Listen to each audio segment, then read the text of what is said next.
Good morning, students. So, this is the next topic of the chapter Utility Analysis, Consumer Equilibrium, Utility Analysis, that is chapter 3 of your book. So, this is the topic that is Law of Diminishing Marginal Utility, जिसको हम लोग Law of DMU भी बोलते हैं. ठीक है, ये topic most and most important है. ऐसा कभी नहीं होता कि ये क्वेश्चन ना आता हो. ये क्वेश्चन है और एक और क्वेश्चन है जो कि मैं नेक्स्ट वीडियो में शेयर करूंगी. But this is the topic. मैं आपको बार बार बोल रही हूँ, take it as a word, take it as a warning. तो एक तरीके से ये जो टॉपिक है वो हमेशा ही आता है पेपर में, और इवन जब आप कॉलेज लेवल पे चले जाओगे आगे फर्दर भी, तो दिस इज द टॉपिक जिसमें से हमेशा से ही क्वेश्चन पुट अप होते हैं. So this is one of the most important topic. ये जो मैंने लिखा है वो भी सफिशिएंट है कम्प्लीटली. आप सेम पैटर्न में लिख के आ सकते हो अपने एग्जाम्स में. ठीक है, तो चलिए हम लोग स्टार्ट करते हैं इस टॉपिक को. That is law of diminishing marginal utility, law of DMU. ठीक है, सबसे पहले हम पढ़ते हैं कि इसके अनदर नेम्स, क्योंकि जरूरी नहीं है कि क्वेश्चन सिर्फ लॉ ऑफ DMU से आएगा. क्वेश्चन इन नामों से भी आ सकता है ना. तो इसके अनदर नेम हम लोग पढ़ सकते हैं. तो law of DMU, diminishing marginal utility, का अनदर नेम्स क्या है? सबसे पहले फंडामेंटल लॉ ऑफ सेटिस्फेक्शन. ठीक है, fundamental law of satisfaction. Next है फंडामेंटल साइकोलॉजिकल लॉ. ठीक है, नेक्स्ट है गैजियन फर्स्ट लॉ. ठीक है, गैजियन इज एन इकोनॉमिस्ट. ठीक है, गैजियन फर्स्ट लॉ. तो ये टोटल 4 नाम है: law of DMU, fundamental law of satisfaction, fundamental psychological law, Gossen first law. ठीक है, अब चलते हैं कि law of diminishing marginal utility किस चीज की बात करते हैं. ठीक है, इसको मैं एक लाइव एग्जाम्पल से, एक normal day to day example से भी ये चीज रिलेट करके बताऊंगी. तो सबसे पहले हम डेफिनेशन देख लेते हैं. तो law of diminishing marginal utility states करता है, कहता है कि that as more and more standard units of a commodity is consumed continuously, कि जैसे जैसे आप मोर एंड मोर यानी कि ज्यादा से ज्यादा स्टैंडर्ड यूनिट्स ऑफ कमोडिटी को जब आप कंज्यूम करते हो, वो भी कॉन्टिन्यूसली, तो marginal utility tends to derive from the each successive, यानी कि ईच सक्सेसिव मतलब और एक एक्स्ट्रा या additional unit tends to decline. वो क्या बात बोलने की कोशिश कर रहा है लॉ ऑफ DMU, कि जैसे जैसे आप कोई भी चीज कंज्यूम करते जाते हो, एक एक यूनिट आप बढ़ाते चले जाते हो, तो जो आपको सेटिस्फेक्शन मिलता है ना हर एक एडिशनल यूनिट से, वो आपका धीरे धीरे करके कम होता चला जाता है, टेंड्स टू डिक्लाइन होता चला जाता है. ठीक है, for example normal day to day life में आप देखो, आपको भूख लग रही है बहुत तेज. ठीक है, तो आपने मम्मी से क्या बोला कि भाई मुझे खाना बना दो, मुझे भूख लग रही है. ठीक है, मम्मी ने आपको एक चपाती सर्व करी. ठीक है, उसके बाद दूसरी चपाती सर्व करी. ठीक है, फिर तीसरी चपाती सर्व करी. ठीक है, तो जैसे आपने पहले चपाती खाई तो आपकी भूख थोड़ी मिटी. क्यों? क्योंकि आपको भूख लग रही थी. आपने जैसे ही एक चपाती खाई तो आपको भूख तो लग रही है, लेकिन इतनी नहीं लग रही जितनी पहले लग रही थी. ठीक है, फिर आपने जब सेकंड चपाती कंज्यूम करी, दूसरी रोटी आपने खाई, फिर भूख आपकी मिटी. ठीक है, फिर जब आपने तीसरी खाई तो ये लगा लो कि आपने बस जबरदस्ती खा ली. ठीक है, अब जब आप 4 चपाती खाएंगे, जो कि आपकी बिल्कुल हिम्मत नहीं है खाने की, लेकिन आपको अच्छी लग रही है या टेस्ट अच्छा है या सब्जी अच्छी बनी है, तो जब आप उसको कंज्यूम करेंगे, जबरदस्ती करेंगे, तो ऑटोमेटिकली आपका पेट खराब हो जाएगा. ठीक है, या जब आप कोई भी चीज एक्सेस में खा लेते हो तो आपको वॉमिट भी हो जाती है, कई बार आपने देखा होगा, है ना.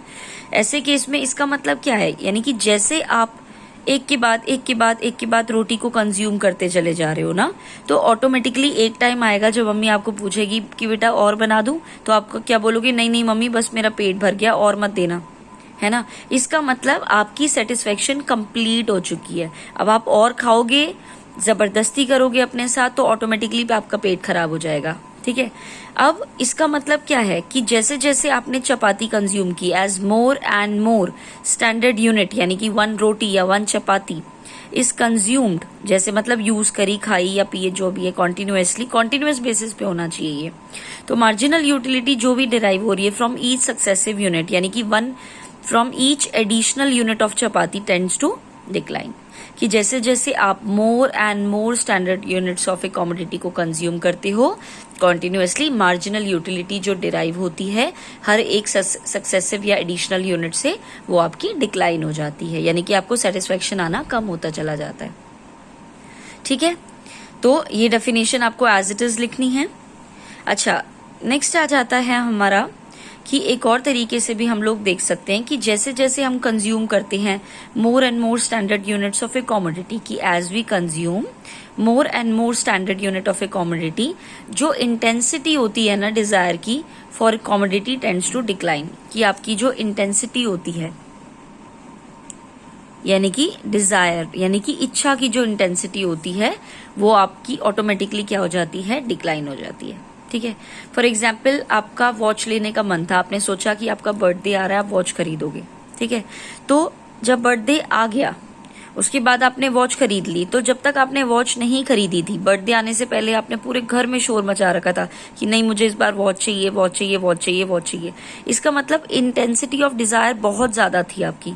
लेकिन जैसे ही आपका बर्थडे आ गया, आपको आपकी मनपसंद जो भी वॉच थी वो मिल गई, उसके बाद आप जिद करोगे ही नहीं, तो आपकी सेटिस्फेक्शन लेवल 0 हो जाएगा, क्या ना। किसी को पाने की इच्छा आप तभी करते हो जब तक वो चीज आपके पास नहीं होती, और जैसे ही आपको वो चीज मिल जाती है तो जो डिजायर होता है उसकी जो इंटेंसिटी होती है वो ऑटोमेटिकली डिक्लाइन हो जाती है, डिजायर डिक्रीज हो जाती है।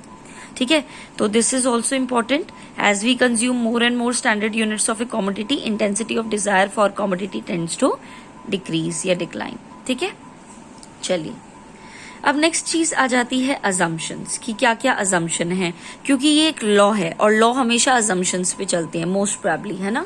तो अजम्पशन क्या है, इसको मैं इसी के थ्रू जस्ट डेफिनेशन के थ्रू ही बताती हूँ। सबसे पहले जैसे only standard units of a commodity are consumed.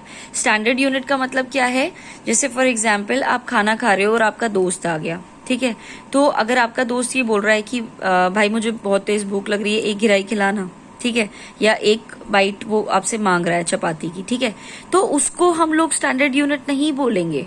ठीक है, आधा ग्लास पानी कोई स्टैंडर्ड यूनिट नहीं है। कोई भी चीज छोटे वे में, मतलब 1-2 गिराइयां आपने ले ली किसी के खाने में से, या 1-2 स्पून ले ली, तो वो भी कोई स्टैंडर्ड यूनिट नहीं है। स्टैंडर्ड यूनिट क्या होती है, जैसे पूरा 1 कप आपने चाय की पी, या 1 कप आपने कॉफी पी, या 1 ग्लास आपने पानी पिया, या एक टाइम पे आपने जितना भी फूड खाया, that is a standard unit. ठीक है, 1 चपाती, तो वो चीज स्टैंडर्ड यूनिट है। नेक्स्ट आ जाता है कंजम्पशन, जो भी आप कमोडिटी का कर रहे हो कॉन्टिन्यूअस होना चाहिए। यूं नहीं कि एक रोटी आप आज खा रहे हो, 1 रोटी आप कल खाओगे, 1 रोटी आप परसों खाओगे, ऐसे नहीं चलता।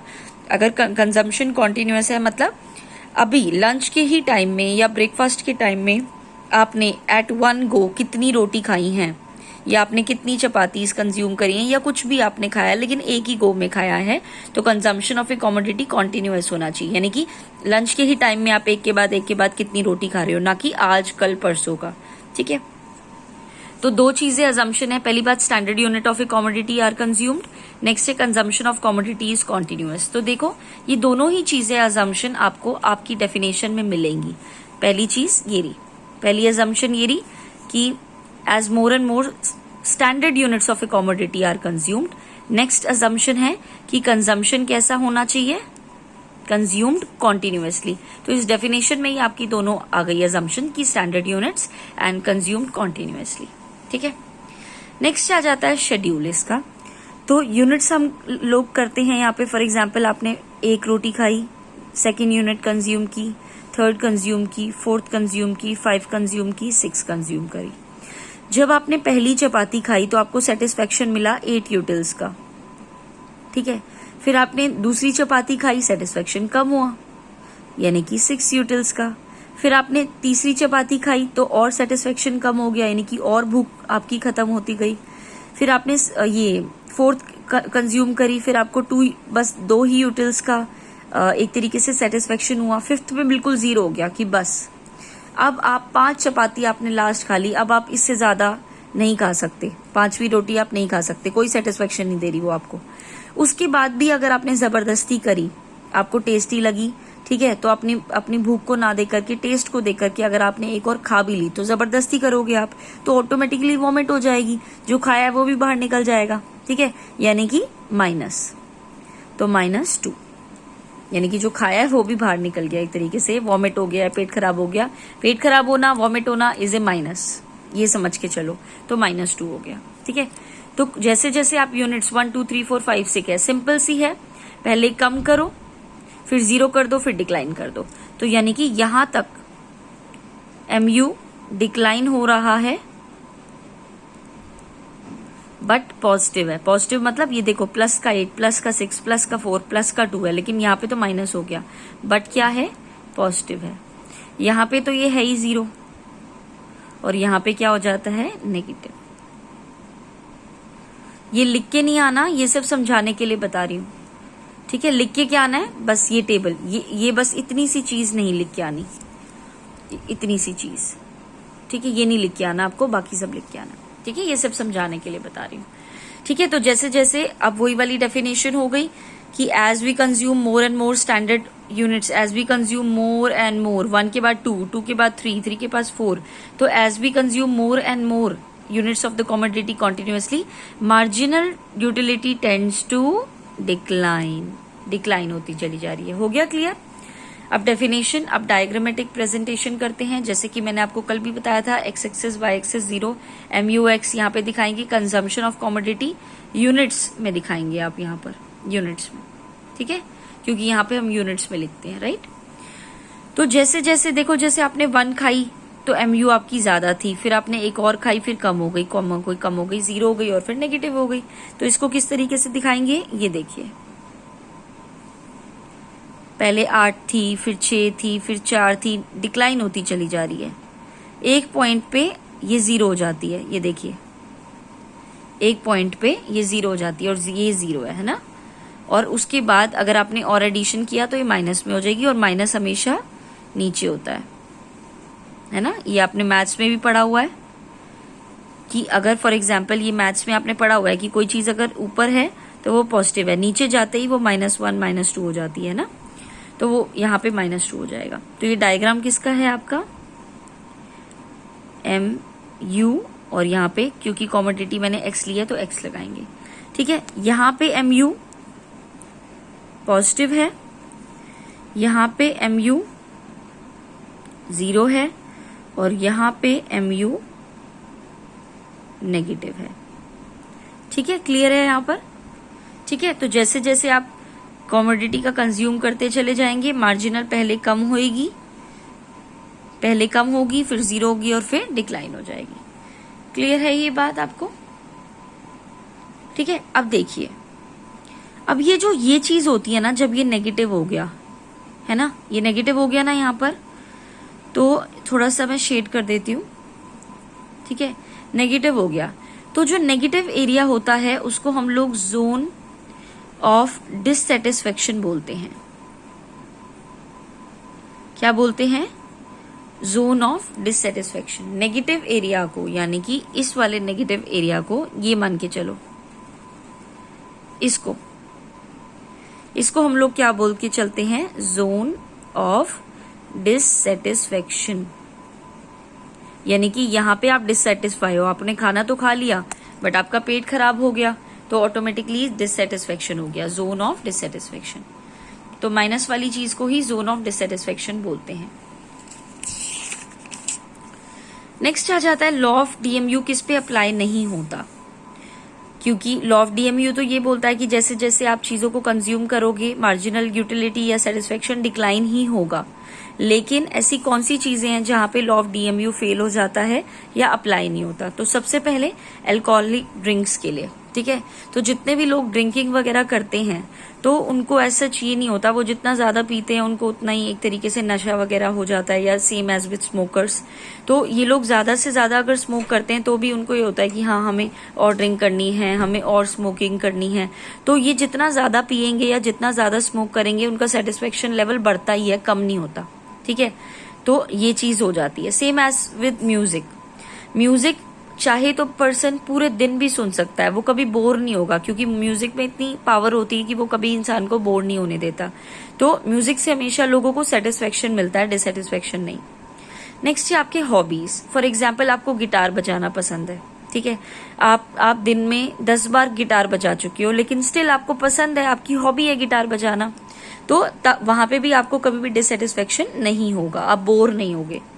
Same as with antique and rare commodities. तो law of DMU alcoholic drinks, smokers, music, hobbies, antique, rare commodities पे अप्लाई नहीं होता।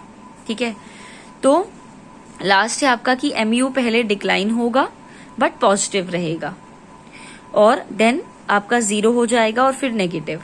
तो कई बार क्वेश्चन आ जाता है कि क्या मार्जिनल यूटिलिटी नेगेटिव हो सकता है? यस, बिल्कुल हो सकता है। जब आपका कंजम्पशन ऑफ एडिशनल यूनिट आपको डिससेटिस्फेक्शन देने लगे रेदर देन सेटिस्फेक्शन के, तो मैं आई एम अगेन रिपीटिंग, जब भी आप कोई भी कॉमोडिटी को कंज्यूम कर रहे हो लेकिन आपको डिससेटिस्फेक्शन हो रहा है उस कॉमोडिटीज को यूज करके, तो ये इसका मतलब क्या, आप जोन ऑफ डिससेटिस्फेक्शन में एंटर कर चुके हो, तो तब ऑटोमेटिकली वो आपका नेगेटिव हो जाएगा। तो नेगेटिव कब होगा? जब आपको कंजम्पशन करने से भी कोई सेटिस्फेक्शन नहीं मिल रहा, डिससेटिस्फेक्शन मिल रहा है, तो ऑटोमेटिकली वो आपका नेगेटिव हो जाएगा। ठीक है, so this is law of DMU complete. Sufficient है ये इतना लिखने के लिए। I will share you the notes in case अगर कोई भी डाउट आ रहा है तो आप लोग पूछ सकते हैं। And this is very very important topic, exam में आएगा, लिखवा लो ये बात आप। ठीक है, ओके, थैंक यू।